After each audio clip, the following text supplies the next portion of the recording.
Hey guys, I'm David, and in this mini course, we're going to talk all about communication.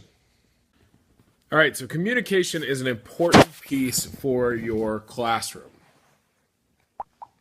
Now, why is it important? Communication will be an important piece in the personalized learning because it's such a different environment. You got to be able to communicate the difference with parents. Parents will want to know what is going on as things change. And to take advantage of student devices at home, you also need to have great communication and access for students. How does the technology help here? First off, technology lets you communicate easily and in many different ways. It allows you to truly have that classroom without walls. It's also great PR for you as you can accentuate the positives of your classroom and the learning. So, some communication rules. First off, have as many communication avenues as you can handle. You never know what people would use, especially in today's world. So have as many as you can handle. And it's okay to cut and paste from one to the other.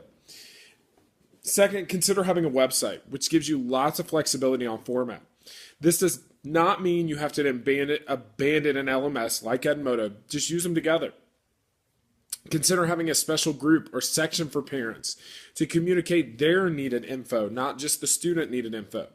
And if using pictures, don't put students' faces in them. So one of the ways to communicate is definitely to have a website. So tools to build a website. The main tool I suggest to build a website is called Weebly. And you can go to education.weebly.com. And it's a website builder that allows you to create almost anything you want. And it allows you to easily drag and drop items into your website. You can add a special parent section, calendar, all of the assignments, and anything else you want to put on that website to communicate to both your parents and your students. Some other tools to communicate. Remind. Well, in today's world, text messages is the way kids and even parents communicate. Remind allows you to text safely without the student seeing your phone number and without you seeing theirs. Basically, you do it all through their app, and so you don't have any real connection with their phone. It's through their app. And it's a great way to communicate reminders like test. You could also have a parent group set up so you can message parents directly. Another great way to communicate is Twitter. Many teachers have class Twitter accounts to communicate the positives that happen within their classroom. You could also use a hashtag, which is basically the pound sign followed by a phrase that everyone knows so that they can follow the classroom that way.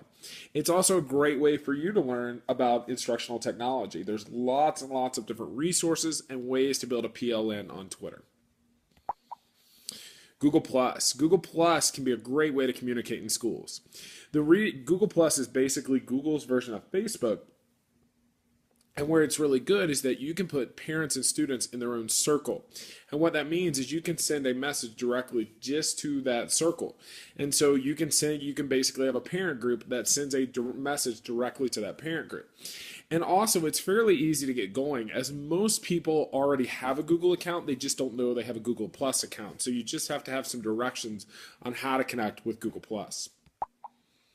Selly. Selly is a tool that helps you create a private social network, and it could be a great cool tool to communicate with parents and clubs as you go through the year. You can also send messages and polls through Selly. And finally, Edmodo. Edmodo is a great way to communicate. It depends completely on how you use it. If you have parents connected, you can post assignments and you can keep up with due dates. There's lots of different ways that you can connect people to Edmodo and use Edmodo as a tool to communicate.